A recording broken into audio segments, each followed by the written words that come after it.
আসসালামু আলাইকুম রহমতুল্লাহি ওবারাকাতুহু। ইন্নাল হামদুলিল্লাহ নাহমাদুহু ওয়া নুসাল্লি আলা রাসূলিহিল কারীম আম্মা বা'দ। আউযু বিল্লাহি মিনাশ শাইতানির রাজীম। বিসমিল্লাহির রহমানির রহিম।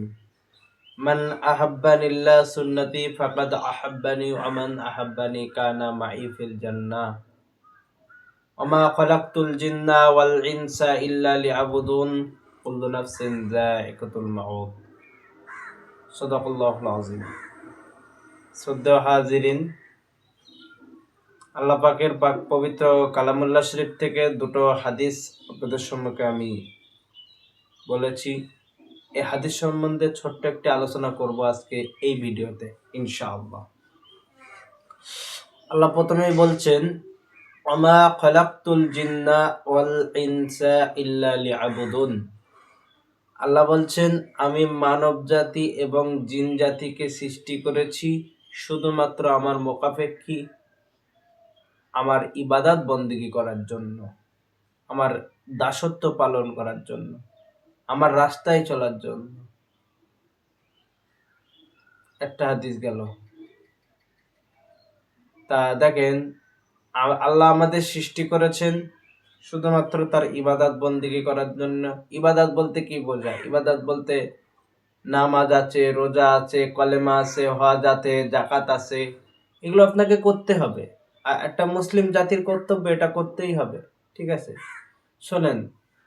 আর পরবর্তীতে যে হাদিসটা আমি পেশ করেছি, কুল্লু নাফসিন যায়িকাতুল মাউত, সকলকে একদিন না একদিন দুনিয়া ছেড়ে চলে যেতে হবে। কেউ বা আগে, কেউ বা পরে, যেতে সকলকে চলে যেতেই হবে, বুঝলেন?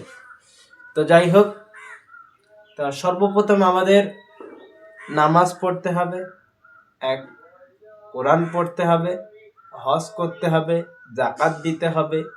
যাদের যাদের বড় লোক আছে বা গরিব আছে, হজ, বড় লোকদের হজ করতেই হবে। যাদের হজ ফরজ হয়েছে, এখানে গরিব বড় লোক কোনো ব্যাপার নয়। যাদের হজ ফরজ হয়েছে, আল্লাহ বলছে তাদের হজ করতেই হবে। আর যারা গরিব, আল্লাহ রাসূলের কাছে একজন সাহাবা জিজ্ঞাসা করলেন যে, আল্লাহ, ধনীরা তো হজ করবে, আল্লাহ ধনীরা তো হজ করবে, কিন্তু গরিবরা হজ করবে, ওদের তো টাকা নেই। বলছে ওরা ঘরে বসে হজের সওয়াব পাবে, সে যদি সেই মতো আমল করতে পারে। গরিবদের জন্য এটা বলেছে আল্লাহ, নিজেই বলেছে। তো যাই হোক, সদস্যতা মণ্ডলী, দুটো হাদিস পেশ করলাম। আশা করি ভিডিওটা আপনাদের ভালো লেগেছে। ছোট্ট কয়েক মিনিটের ভিডিও। তো ভিডিওটা যদি ভালো লাগে, অবশ্যই ভিডিওটা ভালো লাগলে চ্যানেলটি সাবস্ক্রাইব করে আমাদের পাশে থাকবেন। আরও এসকে শামীম অফিসিয়ালে আরও হাদিস সম্পর্কে বা ইসলামিক সম্পর্কে আলাপ আলোচনা এই ভিডিওতে ছাড়া হয় ইনশাল্লাহ। তো প্রতিনিয়ত ভিডিও আসতে থাকে, গজল আসে, হাদিস আছে, সব রকম ইসলামিক চ্যানেল, ইসলামের যতটুকু আয়াত আছে সব এই চ্যানেলে আপনারা পাবেন ইনশাআল্লাহ। তো যাই হোক, ভিডিওটা আজকে এই পর্যন্তই। সকলে ভালো থাকবেন, সুস্থ থাকবেন, আমার জন্য দোয়া রাখবেন। আল্লাহ হাফেজ। আসসালামু আলাইকুম রহমতুল্লাহ বারাকাতুহু।